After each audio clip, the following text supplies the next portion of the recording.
পারবে না। আমরা নবীকে ভালোবাসতে চাই কি চাই না?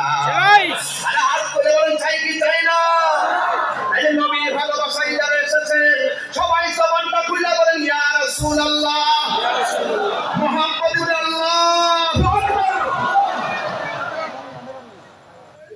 হালিমাতুস সাদিয়া বলেন আমি স্বপ্নে খাওয়া দাওয়া করলাম, দুধ পান করলাম, ঘুম থেকে আমি ওইটা দেখি যে স্তনের মধ্যে দুধ ছিল না, ওই স্তনের ভিতরে দুধ জমে গেছে। জোরে জোরে কে সুবহানাল্লাহ বলা যাবে না।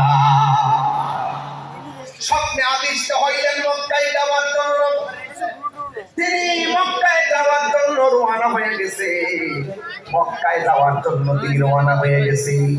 আর এমন একটা সময় রওনা হয়েছে একটা কাফেলা, ওই স্বপ্নে শুনছেন মক্কায় যাও, এমন একজন পয়গম্বর যিনি বড় বরকতময়, যিনি রহমাতুল লিল আলামিন।